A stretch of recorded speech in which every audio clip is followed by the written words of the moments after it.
जय श्री राम। डॉक्टर साहब एक बार महाभारत के ऊपर चर्चा करते हुए आइए सुनते हैं। हिंदू धर्म में मच्छी खाना कोई गुनाह है? मैंने पूछा कि हिंदू धर्म में मच्छी खाना गुनाह है क्या?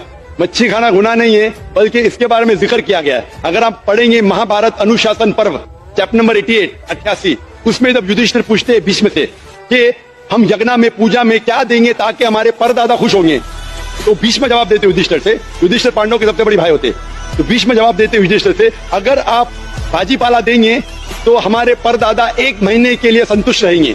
अगर मछली देंगे तो 2 महीना, गोश्त देंगे तो 3 महीना, खरगोश देंगे तो 4 महीना, बकरा देंगे तो 5 महीना, सुअर देंगे तो 6 महीना, अगर बर्ड परिंदे देंगे तो 7 महीना, हिरन देंगे तो 8 महीना, अगर बफेलो देंगे तो 11 महीना, और अगर गाय देंगे तो। अब देखिए डॉक्टर साहब यहाँ पर गाय की बात कर रहे हैं, हिरन की बात कर रहे हैं, बफेलो की बात कर रहे हैं। ये भी मैं प्रमाण दूंगा अभी, आप देखिए। गाय देंगे तो पूरे 1 साल पूरा मेन्यू दिया है, उसमें मछली भी दी गई है।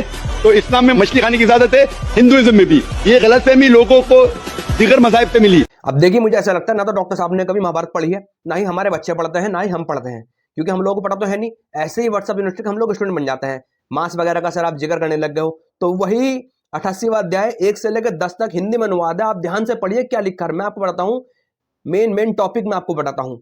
युधिष्ठिर ने पूछा भीष्म से, पितरों को दिए कौन सी वस्तु अक्षय होती है? किसके दान से पितर अधिक दिन तक और अनंत काल तक तृप्त रहते हैं?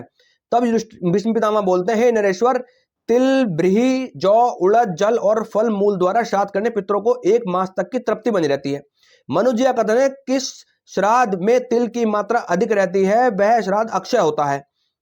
यदि श्राद्ध में गाय का दही दान किया जाए, देखिए गाय नहीं, गाय का मांस नहीं, गाय का दही दान किया जाए तो पितरों को 1 वर्ष तक की तृप्ति बताई गई है। गाय के दही जैसा ही फल बताया गया है, वैसा ही घृत मिश्रित खीर का भी समझना चाहिए। अब आप ये बताइए कि इसमें कहीं भी मीट या मांस का जिक्र है? नहीं है ना? तो मैं विनती करता हूं बच्चों को शास्त्र पढ़ाइए और खुद ही पढ़िए। जय श्री राम।